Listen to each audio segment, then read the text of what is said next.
अस्सलामुअलैकुम वरहमतुल्लाहि वबरकातुहू। अल्हम्दुलिल्लाह, आज की इस वीडियो में हम लोग कोहलबर्ग का अखलाकी नशोनुमा, जिसे हम मॉरल डेवलपमेंट कहते हैं, उसके बारे में पढ़ेंगे इंशाल्लाह। और आज की वीडियो ये बहुत इंपॉर्टेंट होने वाली है, क्योंकि आपके टेट और सीटेट में बहुत बार इससे कई सवालात पूछे गए हैं। तो आज की ये वीडियो बहुत इंपॉर्टेंट होने वाली है। तो आप सभी से गुजारिश की जाती है कि आज की इस वीडियो को बिना स्किप किए एंड तक जरूर देखिए, ठीक है। और अगर आप लोग ये एक वीडियो देख लिए तो फिर दोबारा आपको किसी और जगह से पढ़ने की ज़रूरत नहीं पड़ेगी, क्योंकि इस एक वीडियो में ही बहुत डिटेल से और बेहतरीन अंदाज से आपको हर चीज़ मालूम हो जाएगी इंशाल्लाह। अगर हम कोहलबर्ग के बारे में बात करें तो कोहलबर्ग एक अमेरिकन साइकोलॉजिस्ट है और इन्होंने अखलाकी नशोनुमा के नज़रिए को पेश किया। इनके इस नज़रिए को जीन्स पर मबनी नज़रिया भी कहा जाता है, यानी जेंडर बेस्ड थ्योरी, क्योंकि इन्होंने अपने नज़रिए में 72 सैंपल्स लिए थे, जिसमें सिर्फ लड़के थे और लड़कियों को इन्होंने अपने इस थ्योरी में, इस नज़रिए में नहीं लिया था, इसलिए इसको जीन्स पर मबनी नज़रिया भी कहा जाता है, ठीक है। और इनका नज़रिया कुछ हद तक समाजी नशोनुमा से भी जुड़ा हुआ है, यानी हल्का सा समाजी नज़रिए यानी समाजी नशोनुमा से भी ये जुड़ा हुआ है। तो आइए सबसे पहले हम लोग जानते हैं कि असल में मोरालिटी क्या है, यानी अखलाकियत कहते किसको हैं। अगर हम अखलाकियात की बात करें तो समाज की जानिब से बनाए गए उसूलों की बिना पर सही और गलत में फ़र्क करना ही अखलाकियत कहलाता है।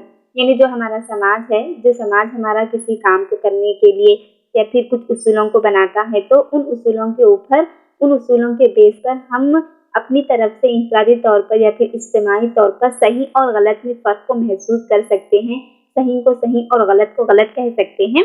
उसी को क्या कहेंगे हम लोग? अखलाकियात कहेंगे, यानी मोरालिटी कहेंगे। यानी अगर हम सिंपल सी बात लें तो सही और गलत में फ़र्क को बयान करना या फिर फ़र्क को पहचानना ही क्या कहलाता है? आपका अखलाकियात कहलाता है। और इंसान क्या है? इंसान के अंदर जो उसका वकूफ़ अना, यानी उसका जो सुपर ईगो होता है, वो अपने सुपर ईगो के जरिए क्या है? अखलाकी उसूल को अपनाता है, ठीक है। कोहलबर्ग ने अपने अखलाकी नशोनुमा को पेश करने के लिए दो अहम चीज़ों का जिक्र किया है, यानी दो मॉरल्स को पेश किया है, जिसमें सबसे पहला है आपका अखलाकी इस्तिदलाल, यानी मॉरल रीजनिंग। सबसे पहले देखिए, अखलाकी नशोनुमा क्या है? वकूफ़ी नशोनुमा पर मुनहसर होती है, यानी ये अखलाकी नशोनुमा हमारे दिमागी नशोनुमा और हमारी जहनी नशोनुमा के फ़रोग से और कॉग्निटिव डेवलपमेंट से ये जुड़े हुई होती हैं, ठीक है ना। यानी हमारे दिमाग में जो भी बातें आती हैं, जो भी सोच होती हैं और हमारे दिमाग की जो फ़रोग होती हैं, वो तमाम चीज़ें क्या है? अखलाकी नशोनुमा से जुड़ी हुई होती हैं। और हमारी अखलाकी नशोनुमा क्या है? हमारी जहनी नशोनुमा पर ही मुनहसर होती हैं। जो हम सही और गलत के दरमियान फ़र्क को महसूस करते हैं, और सही और गलत के दरमियान फ़र्क को महसूस करने के लिए हमारे दिमाग में जो सोच आती है, उसी सोच को हम क्या कहेंगे? मॉरल रीजनिंग कहेंगे, यानी इस्तिदलाल कहेंगे उसको। जैसा कि आपको स्क्रीन पर नज़र भी आ रहा होगा कि अगर हम एक ऐसे रास्ते पर खड़े हो जहाँ पर एक रास्ता हम लोग को सही का चुनना हो और एक रास्ता हम लोग को गलत का है, तो हम दो रास्ते के दरमियान ठहर कर हम ये सोचते हैं कि अगर हम सही रास्ते पर गए तो हम लोग को यहाँ पर हमारी मंजिल मिल सकती है, और अगर हम गलत रास्ते को चूज़ करें तो हम लोग को मंजिल हमारी मिल भी सकती है, या फिर अगर मिल भी गए तो उसमें हम लोग को नुकसान भी हो सकता है। जो हम दरमियान में ठहर कर सही रास्ते की तरफ और गलत रास्ते की तरफ जाने के लिए हमारे दिमाग में जो सोच आती है और उसके बारे में हम सोचते हैं कि क्या सही करें और क्या गलत करें, किसको हम चूज़ करें, तो उसी सोच को हम क्या कहेंगे? आपका मॉरल रीजनिंग कहेंगे, यानी अखलाकी इस्तिदलाल। और जो दूसरा मॉरल है वो है आपका मॉरल डिलेमा, यानी अखलाकी मखमसा। इसमें क्या है? ये एक ऐसी जगह होती है, ये एक ऐसा वे होता है जिस पर बच्चा ठहर कर सही और गलत में फ़र्क को महसूस नहीं कर पाता, यानी उसको दुश्वारी पेश आती है सही को सही कहने में और गलत को गलत कहने में, यानी वो ये फैसला ही नहीं कर पाता कि सही को चूज़ करे या फिर गलत को चूज़ करे। ऐसी दुश्वारी जिसमें बच्चा बहुत कंफ्यूज हो जाता है और सही और गलत का फैसला नहीं कर पाता है, उसको हम क्या कहेंगे? अखलाकी मखमसा कहेंगे, यानी मॉरल डिलेमा कहेंगे। और कोहलबर्ग ने बहुत सारे डिलेमास को पेश किया था, जिसमें सबसे इम्पोर्टेंट है हाइंस डिलेमा, ठीक है ना। ये बहुत फेमस है, जो कि बहुत मशहूर हुआ था इनका ये डिलेमा। दरअसल हाइंस एक शख्स का नाम है और इसी के नाम पर कोहलबर्ग ने अपने इस डिलेमा को पेश किया था, जो कि बहुत मशहूर है। और इस हाइंस डिलेमा की एक छोटी सी स्टोरी है। जिसमें हाइंस की वाइफ एक ऐसी बीमारी में मुब्तला होती है जहाँ पर उसको कहीं पर भी उसकी दवाई मुहैया नहीं होती, यानी हर जगह पर वो खाली हाथ ही लौट आता है, ठीक है। और उसकी वाइफ मौत और जिंदगी के दरमियान में होती है। तो एक ऐसी जगह होती है जहाँ पर उसकी वाइफ की दवाएं मिलती हैं, यानी मार्केट के रेट से ज्यादा 10 गुना ज्यादा वो शख्स उस दवा को बेचता है। लेकिन हाइंस के पास उतनी रकम नहीं होती कि वो उतनी रकम देकर उसके वाइफ के लिए वो दवा खरीद सके। तो उस वक्त हाइंस क्या करता, वो उस मेडिकल स्टोर में जाकर चोरी से रात में उन दवाइयों को चोरी कर कर आता है और अपनी बीवी को वो बचा लेता है। उसके बाद वो खुद अपने आप को फिर पुलिस के हवाले कर देता है। तो ये हाइंस की एक छोटी सी स्टोरी है। इसी के ऊपर कोहलबर्ग ने इस स्टोरी को बच्चों के सामने सुनाकर कुछ चंद सवालात उनके सामने पेश किए और वो सवालात पेश कर कर ये जानना चाह रहे थे कि बच्चे इन सवालात के जवाब अपने तरीके से किस तरह दे सकते हैं, वो लोग इसके बारे में क्या क्या सोच सकते हैं, वो ये देखना चाह रहे थे। और इस स्टोरी को सुनाकर उन्होंने बच्चों से कुछ सवालात किए और उनके जवाब भी हासिल किए, जो कि आपको यहाँ पर नजर भी आ रहे होंगे। जिसमें सबसे पहला सवाल उन्होंने ये किया कि हाइंस को चोरी नहीं करनी चाहिए क्योंकि ये कानून के खिलाफ वर्जी होगी। यानी बच्चों से उन्होंने कहा कि क्या हाइंस को चोरी करना चाहिए या नहीं करनी चाहिए। अगर वो हाइंस ने चोरी की तो उसने कानून को तोड़ा, ये सही है या गलत है बोलकर उन्होंने ये सवाल किया। उन्होंने जो दूसरा सवाल किया वो ये है कि हाइंस को चोरी तो करनी चाहिए और जेल जाकर उसे सजा भी कबूल करनी चाहिए, क्या ये सही है बोलकर उन्होंने दूसरा सवाल पेश किया। और तीसरा सवाल उन्होंने ये किया कि हाइंस को चोरी भी करनी चाहिए और उसे जेल भी नहीं जाना चाहिए, यानी उसे सजा भी नहीं भुगतनी चाहिए क्योंकि यही उसका सही तरीका है, यही उसके साथ इंसाफी है बोलकर उन्होंने ये कहा। क्योंकि वो शख्स क्या है जो मेडिकल स्टोर वाला था वो 10 गुना पर रकम लेकर उसे दवाई दे रहा था ना, तो इसी वजह से उन्होंने ये सवाल किया कि हाइंस ने सही किया, चोरी भी की और इसे कानून के हवाले नहीं होना चाहिए था, क्या ये इसने सही किया या गलत किया बोलकर उन्होंने ये 3 सवालात रखे बच्चों के सामने। तो हर बच्चा क्या है अपनी तरफ से अलग अलग जवाबात कोहलबर्ग को उन्होंने दिए। जो मैं अभी आप लोग को यहाँ पर हाइंस गैलीमा के ताल्लुक से जो क्वेश्चंस बताई हूँ, इन्हीं क्वेश्चंस में से एक क्वेश्चन आपके सीटेट में भी पूछा गया था जो कि बहुत इंपॉर्टेंट है। सो ये हाइंस गैलीमा बहुत इंपॉर्टेंट है, इसको अच्छे से याद रखिए और इन सवालात को भी अच्छे से याद रखिए। कोहलबर्ग ने अपनी थ्योरी में कुछ 3 सतहों को पेश किया है, यानी 3 लेवल्स को पेश किया है और इन 3 लेवल में हर एक लेवल में 2-2 स्टेजेस को पेश किया है, यानी इनकी थ्योरी में टोटल 3 लेवल्स हैं और 6 स्टेजेस हैं, ठीक है ना। जो इनकी थ्योरी में सबसे पहला लेवल है वो है आपका कब्ल रस्मी सतह, यानी प्री कन्वेंशनल लेवल, जो कि 4 ईयर से 10 ईयर्स का होता है, यानी प्राइमरी स्कूल के बच्चों का होता है ये स्टेज। और जो दूसरा लेवल है वो है आपका रस्मी सतह, यानी कन्वेंशनल लेवल, जो कि 11 साल से 13 साल के उम्र के बच्चे इसमें होते हैं।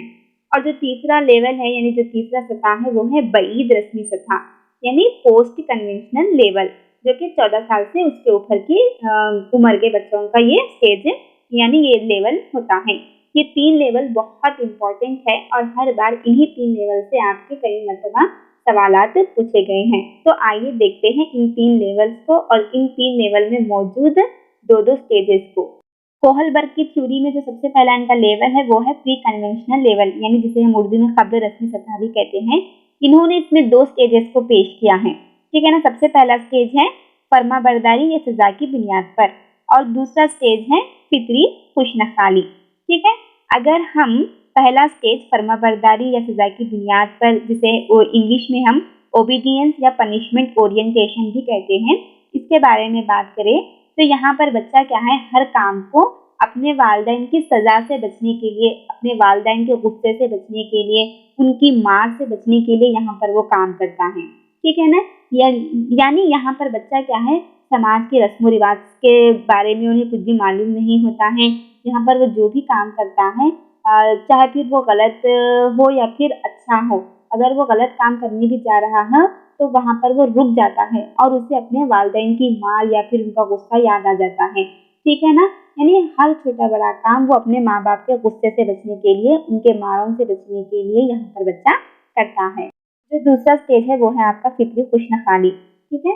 इसको इंग्लिश में इंडिविजुअलिज्म एक्सचेंज भी कहा जाता है, पर्सनल रिवॉर्ड ओरिएंटेशन भी कहा जाता है, टिट फॉर टैट भी कहा जाता है और म्यूचुअल एक्सचेंज भी कहा जाता है। इसके अलावा इसको इंस्ट्रूमेंटल पर्पस भी कहा जाता है और सेल्फ इंटरेस्ट भी कहा जाता है, ठीक है। यहाँ पर बच्चा क्या है, इनाम हासिल करने के लिए अखलाकी तर्ज अमल को इख्तियार करता है। यानी यहाँ पर बच्चा क्या है, अपने अखलाक का सौदा करता है। जैसे कि मिसाल के तौर पर अगर किसी बच्चे को कोई चीज़ चाहिए तो वो बच्चा क्या करता है, अपने वीडियो गेम्स को उसके दूसरे दोस्त को देता है और उस दोस्त से कहता है कि मैंने आपको मेरा वीडियो गेम दिया है तो इसके बदले आप भी मुझे आपकी कोई चीज़ दो, यानी आपका पेन दो या फिर आपकी कापी दो, कुछ भी दो बोलकर वो बच्चा उस बच्चे से मुतालिबा करता है।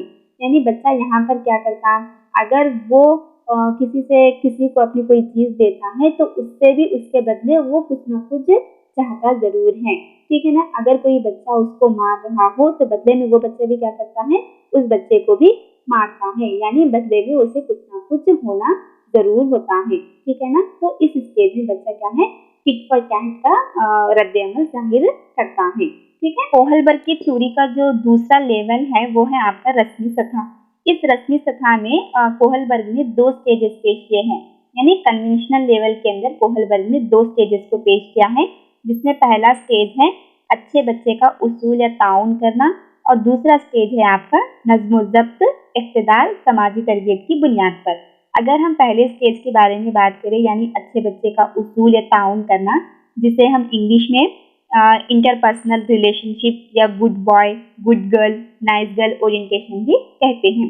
इस स्टेज में बच्चे क्या करते हैं, कौन सा भी काम दूसरों को खुश करने के लिए करते हैं, यानी अगर हम ये अच्छा काम करें तो दूसरे हमारे इस काम से खुश हो सकते हैं और हमें अच्छा लड़का या फिर अच्छा लड़का या अच्छी लड़के का एजाज़ मिल जाता है, हमारी दूसरों के सामने तारीफ होती है, सब लोग हमें अच्छा समझते हैं बोलकर इस सोच से बच्चे क्या करते हैं, हर काम को करते हैं, ठीक है ना। यानी अगर हम ये काम करें तो लोग हमारे अखलाक को अच्छे अखलाक समझते हैं और हमारे कैरेक्टर को अच्छा समझते हैं, हमारे घर वालों को अच्छा समझते हैं बोलकर यहाँ पर बच्चा काम करता है। इसी तरह से बच्चे क्या हैं, किसी की हेल्प करते हैं तो ये सोचकर करते हैं कि अगर हम इनकी हेल्प करें तो हम लोग को लोग क्या समझेंगे कि ये बहुत हेल्पनेस है, ये बहुत अच्छा लड़का है या फिर अच्छी लड़की है समझते बोलकर वो दूसरों की हेल्प करते हैं। इसी तरह से बच्चे क्या हैं, एग्जाम्स में पास होने के लिए भी बच्चे क्या है, अच्छा फर्स्ट रैंक लाते हैं ताकि वालिदैन उनकी तारीफ करे, वालिदैन उनसे खुश हो, वालिदैन उन्हें गुड बॉय या गुड गर्ल कहे बोलकर वो बच्चे क्या है, अच्छे से अच्छा पढ़कर अच्छा रैंक लाते हैं, ठीक है। तो इस स्टेज में बच्चे दूसरों से तारीफ हासिल करने के लिए हर काम को करते हैं, फिर चाहे वो दूसरों की हेल्प क्यों ना हो, फिर पढ़ाई क्यों ना हो। कोहलबर्ग की थ्योरी रस्मी सतह के लेवल में जो दूसरा स्टेज है वो है नज़्म-ओ-ज़ब्त, इक़्तिदार, समाजी तरबियत की बुनियाद, जिसे हम इंग्लिश में मेंटेनिंग द सोशल ऑर्डर भी कहते हैं और इसे लीगल ओरिएंटेशन भी कहा जाता है, ठीक है। इस बच्चे में क्या है, इस मरहले में बच्चा क्या है, समाज के बनाए गए रस्म रिवाजों के ऊपर अमल करता है, यानी सख्ती से इन रस्म रिवाजों के ऊपर वो अमल करता है और इसे कबूल भी करता है। इसी के साथ साथ इस मरहले में बच्चा समाजी उसूलों और उसके बनाए गए रस्म रिवाजों के ऊपर अंधे तौर पर यकीन रखता है, यानी उन रस्म रिवाज के ऊपर वो पूरा आन बन कर पुख्ता यकीन करता है। इसी के साथ साथ बच्चा यहाँ पर क्या है, समाज का एहतराम भी करता है, कानून का एहतराम भी करता है, यानी कानून की कदर करता है और हर कोई इंसान अपनी अपनी जिम्मेदारी को यहाँ पर इंफरादी तौर पर अदा करता है, ठीक है ना। जैसा कि आपके पुलिस है आपका, तो पुलिस क्या है, यहाँ पर उनकी जो जिम्मेदारी होती है वो अपनी जिम्मेदारी को बखूबी अंजाम देते हैं, यानी उनके कानून में जो भी रूल्स होते हैं यहाँ पर वो उन रूल्स के ऊपर सख्ती से पाबंद होते हैं, यानी उन रूल्स को क्या करते हैं, वो उसके ऊपर बहुत सख्ती से अमल करते हैं, ठीक है ना। यानी यहाँ पर वो अपने रूल्स को फॉलो करते हैं, रूल्स और रूल्स होता है इस स्टेज के अंदर, ठीक है ना। यहाँ पर कोई भी रूल्स को नहीं तोड़ सकते। इसी तरह से आपका ट्रैफिक सिग्नल्स है, ट्रैफिक सिग्नल्स के रूल्स को भी कोई भी यहाँ पर नहीं तोड़ सकते। यानी अगर हम आम बात में कहें तो इस स्टेज में बच्चे क्या हैं, रूल्स को फॉलो करते हैं, कानून की खिलाफवर्जी बिल्कुल भी नहीं करते और अपने समाज के जरिए बनाए गए रस्म रिवाजों के ऊपर आंख बंद कर उसके ऊपर अमल करते हैं। ठीक है। कोहलबर्ग की थ्योरी का जो आखिरी लेवल है यानी आखिरी सतह है वो है बईद रस्मी सतह, जिसे हम इंग्लिश में पोस्ट कन्वेंशनल लेवल भी कहा जाता है। इसमें उन्होंने 2 स्टेजेस को पेश किया है, जिसमें सबसे पहला है मुआहदे, जाती हुकूक या फिर जमहूरी तर्ज कानून, और दूसरा स्टेज है हमागी अखलाक या जमीर का उसूल। ठीक है। अगर हम इनके पहले स्टेज के बारे में बात करें यानी मुआहदे, जाती हुकूक या जमहूरी तर्ज कानून, जिसे इंग्लिश में सोशल कॉन्ट्रैक्ट या इंडिविजुअल राइट्स भी कहा जाता है। ठीक है ना। इसमें क्या है, कोई भी इंसान इनफरादी हुकूक के लिए आवाज उठाता है, यानी इनफरादी तौर पर अपने हुकूक को हासिल करने के लिए हुकूमत तक अपनी आवाज को पहुंचाता है, अपने हक को हासिल करने के लिए वो दूसरों से यहाँ पर लड़ता है। ठीक है ना। यानी जमाने के लिहाज से समाज की बेहतरी के लिए और अफराद की बेहतरी के लिए, अपनी बेहतरी के लिए यहाँ पर वो क्या है, उसूलों को कायम करता है और दीगर लोगों के हुकूक के लिए वो जरूरी उसूलों को भी यहाँ पर कायम करता है। यानी अगर आपको लग रहा है कि कोई आपसे नाइंसाफी कर रहा है या फिर आपके ऊपर कोई दबाव डाल रहा है या फिर आपके ऊपर कोई जुल्म कर रहा है, तो उस वक्त क्या है, यहाँ पर बच्चे इस स्टेज में ये समझ जाते हैं कि कोई भी इंसान इनफरादी तौर पर अपने हक के लिए लड़ सकता है, अपने हुकूक के लिए आवाज उठा सकता है बोलकर यहाँ पर बच्चे समझ जाते हैं। बईद रस्मी सतह का जो आखिरी स्टेज है वो है हमागी अखलाक या ज़मीर का उसूल। ठीक है। जिसे हम इंग्लिश में यूनिवर्सल एथिकल प्रिंसिपल्स भी कहते हैं या यूनिवर्सल मॉरल वैल्यूज भी हम इसे कहते हैं। यहाँ हमागी अखलाक के तहत चलते हैं कोई भी। ठीक है। जैसे रहमदिली, इंसाफ, शफकत, मसावत वगैरह। और यहाँ पर इंसान क्या है, अपने हुकूक को हासिल करने के लिए अपनी जान की बाजी तक लगा जाते हैं। ठीक है ना। हमने पीछे सोशल कॉन्ट्रैक्ट में पढ़ा था कि वहाँ पर क्या है, इंडिविजुअल राइट्स के लिए इंसान अपनी आवाज़ उठाता है, लेकिन यहाँ पर क्या है, यूनिवर्सल एथिकल प्रिंसिपल्स में एक इंसान क्या है, सिर्फ इंफरादी हुकूक के लिए नहीं बल्कि सारी इंसानियत के लिए, एक बिग पॉपुलेशन के लिए यहाँ पर आवाज़ को उठाता है। और वो आवाज़ को उठाते वक्त ये भी नहीं सोचता कि उसका इस कदम उठाने से उसकी जान भी जा सकती है, यानी वो अपनी जान की परवाह किए बगैर वो इसके साथ चलता है और इसके लिए आवाज उठाता है। जैसा कि हमारे हिंदुस्तान को आज़ाद कराने में कई लोगों ने अपनी जान की बाजी भी लगा दी। ठीक है ना। और कई खिदमत भी अंजाम दिए, जिसमें आपके महात्मा गांधी है, टीपू सुल्तान है, झांसी की लक्ष्मीबाई है, रजिया सुल्ताना है, और भगत सिंह है, अम्बेडकर है, जवाहरलाल नेहरू है, और बहुत सारे उल्मा भी, जिसमें उनका बहुत बड़ा हाथ भी था और उन्होंने अपनी जान भी दे दी अपने देश को आज़ाद कराने में और अंग्रेजों से लड़ने में। ठीक है ना। तो ये ऐसे मशहूर लोग हैं जो सिर्फ अपने हक के लिए नहीं लड़ते बल्कि पूरी पूरी पूरी पूरी इंसानियत के लिए, पूरे देश के लिए ये लोग आवाज उठाते हैं। तो ये थे कोहलबर्ग के स्टेजेस और उनके लेवल से। इनकी थ्योरी के ताल्लुक से इनकी शागिर्द ने ही, जिसका नाम कैरल गिल्गन था, उन्होंने इनके इस नजरिए पर तनकीद भी की, क्योंकि इनका मानना था कि कोहलबर्ग ने अपनी इस थ्योरी में सिर्फ लड़कों के सैंपल्स लिए थे, जबकि उनको ये करना चाहिए था कि वो अपनी थ्योरी में लड़कों के सैंपल्स भी ले और लड़कियों के सैंपल्स भी ले, क्योंकि ये भी क्या थी, एक लड़की थी, तो उन्होंने कहा था कि लड़कियों के भी सैंपल्स इसमें लेना जरूर चाहिए था बोलकर उनका मानना था। जबकि कोहलबर्ग क्या है, सिर्फ इनके इस थ्योरी में लड़कों के सैंपल्स को लिया था। उसी के साथ साथ उन्होंने ये भी कहा कि कोहलबर्ग ने अपनी इस थ्योरी में सिर्फ यूएसए के बच्चों को लिया था, जबकि वो दूसरे बच्चों को भी ले सकते थे बोलकर उनका ये कहना था। ठीक है ना। और उन्होंने ये भी कहा कि उन्होंने अपनी इस थ्योरी में तमाम सकाफतों पर लागू नहीं किया, यानी उन्होंने अपनी इस थ्योरी को तमाम मजहब के लोगों पर लागू नहीं किया, बल्कि सिर्फ एक गिने चुने एक खास मजहब पर ही इन्होंने अपनी थ्योरी को लागू किया बोलकर ये उनकी शागिर्द का मानना था, यानी कैरल गिल्गन का मानना था। कोहलबर्ग की थ्योरी के ताल्लुक से आप लोग एक बात अच्छे से याद रख लीजिए, कोहलबर्ग ने अपनी थ्योरी में 3 लेवल को पेश किया है और इनकी थ्योरी में 6 स्टेजेस हैं, यानी सतह 3 है और मराहिल 6 हैं। ठीक है ना। जैसा कि आपको स्क्रीन पर टेबल नजर भी आ रहा होगा, मैं आप लोग की आसानी के लिए इस टेबल को बनाई हूँ, ठीक है ना। अच्छे से याद रख लीजिए, कंफ्यूज हो जाते कभी कभार। आप लोग को सवाल में पूछा जाता है कि कोहलबर्ग की थ्योरी में लेवल्स कितने थे या स्टेजेस कितने थे बोलकर, तो इन लेवल और स्टेजेस में बहुत मतलब कंफ्यूज हो जाते हैं हम लोग। तो अच्छे से याद रखिए, इनकी इस थ्योरी में लेवल यानी सतह 3 थी और स्टेजेस यानी मराहिल 6 थे, ठीक है।